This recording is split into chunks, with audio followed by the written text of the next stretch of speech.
현재 우리가 사용하는 키보드 자판 배열은 키보드를 두 부분으로 나눠 좌측에는 자음, 우측에는 모음을 칠 수 있도록 구성되어 있습니다. 스마트폰 등의 디지털 기기 또한 같은 방식으로 한글을 편하게 입력할 수 있는데요. 이 같은 배열은 한글 타자기에서 유래됐습니다.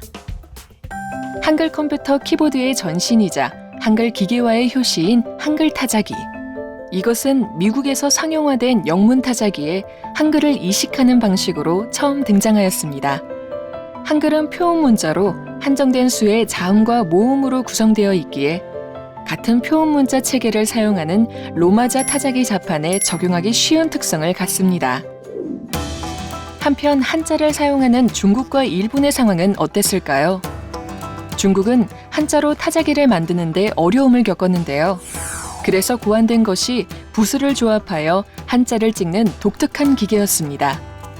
일본 또한 한자 약 2,000자를 원통형으로 배열하고 그 안에서 원하는 글자를 찾아 용지에 찍는 형태로 타자기를 제작했는데요. 이런 방식은 로마자 타자기에 비해 효율성이 떨어졌습니다. 하지만 한글 타자기도 상용화되기까지 과정이 순탄치만은 않았습니다. 표음 문자라는 이점이 있었지만 초성, 중성, 종성이 모여 하나의 글자를 만드는 모아쓰기 방식과 세로쓰기, 그리고 한자 병용 문제 등 해결할 과제가 많았습니다. 다행히 해방 이후 가로쓰기와 한글 전용이 자리 잡으면서 두 가지 문제가 자연스레 해결되었습니다. 그리고 1949년 두 가지 타자기가 개발됐는데요.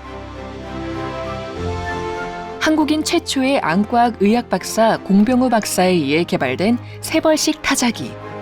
이것은 초성, 중성, 종성이라는 한글 창제 원리에 맞는 간단한 자판 배열로 빠른 타자 속도를 자랑합니다.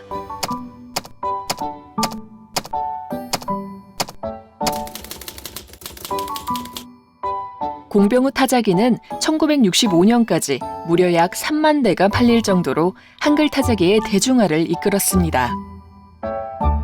그러나 글자의 모양이 가지런하지 않고 나중에 받침을 임의로 첨삭해 변조할 수 있다는 단점이 있었습니다. 그래서 공문서와 같이 가지런한 글꼴이 필요한 문서 작성에 사용하기 좋았던 것이 5벌씩 타자기였습니다.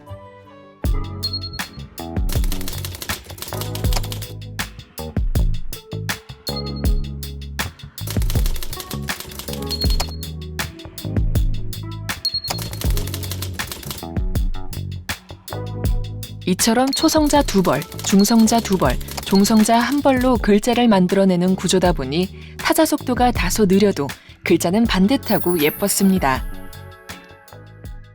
이에 두 타자기의 단점을 보완하며 다양한 자판 배열의 타자기가 개발되기 시작했고 정병우 씨의 쌍초점 타자기가 대법원장상을 산업화 시대로 한글 타자기 수요가 급증한 1960년대엔 시판 타자기가 무려 13종이나 됐습니다.